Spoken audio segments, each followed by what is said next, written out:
Do you know who should never drink coffee? Welcome to a deep dive into the world of coffee, the beloved beverage adored by millions around the globe. It's more than just a morning ritual or an afternoon pick-me-up. Coffee has become an integral part of our culture, our conversations, and yes, our daily grind. But as widespread as this dark, aromatic brew is, it's not for everyone. You see, coffee is a complex concoction. It's a rich blend of caffeine, antioxidants, and other compounds that have a profound effect on our bodies. On one hand, studies show that moderate coffee consumption can potentially reduce the risk of certain diseases like Parkinson's and Alzheimer's. It can boost our mood, productivity, and even our physical performance. On the other hand, however, coffee can also pose health risks. It can cause restlessness, disrupt sleep, and lead to digestive problems. In some cases, it can even exacerbate certain health conditions. That's why, for specific groups of people, the negatives of coffee consumption might outweigh the positives. These groups include people with certain health conditions, pregnant women, individuals with sleep disorders, and even children under the age of 12. For these individuals, that steaming cup of coffee could be more harmful than helpful. So, the next time you grab a cup of joe, consider who should and shouldn't be joining you.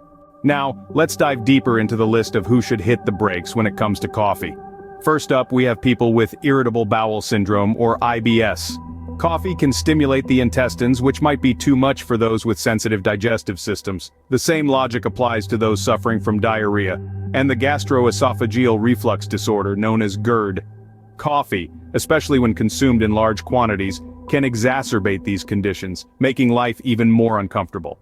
Next, let's talk about individuals with glaucoma. Caffeine can increase intraocular pressure, which is a risk factor for this eye condition. So if you've got glaucoma, it might be best to stick to decaf.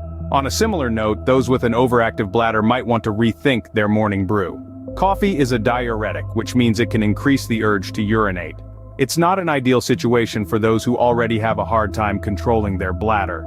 For people with heart conditions like arrhythmias, coffee might be a no-go. The caffeine in coffee can stimulate the heart and potentially lead to irregular heartbeats. Now, on to expectant mothers and those who are breastfeeding.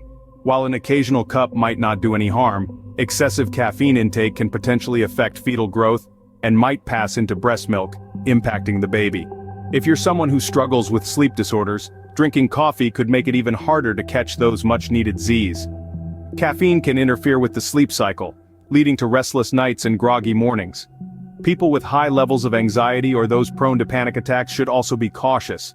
Caffeine can stimulate the nervous system, potentially triggering or worsening anxiety and panic attacks. Individuals with epilepsy should be wary as well. Some research suggests that caffeine might increase the risk of seizures, although more studies are needed to confirm this. And lastly, kids under 12. Their bodies are still developing, and the effects of caffeine on them are not fully understood. It's best to err on the side of caution and keep them away from coffee. As you can see, coffee isn't for everyone. But what if you're one of those people who need to avoid coffee? What are your options? Well, you're in luck. There are several popular and healthy alternatives to coffee that can still give you that much-needed energy boost. First off, we have herbal teas. These come in a variety of flavors and are known for their calming and soothing properties. They can be a great way to start your day on a relaxed note. Next up, we have matcha.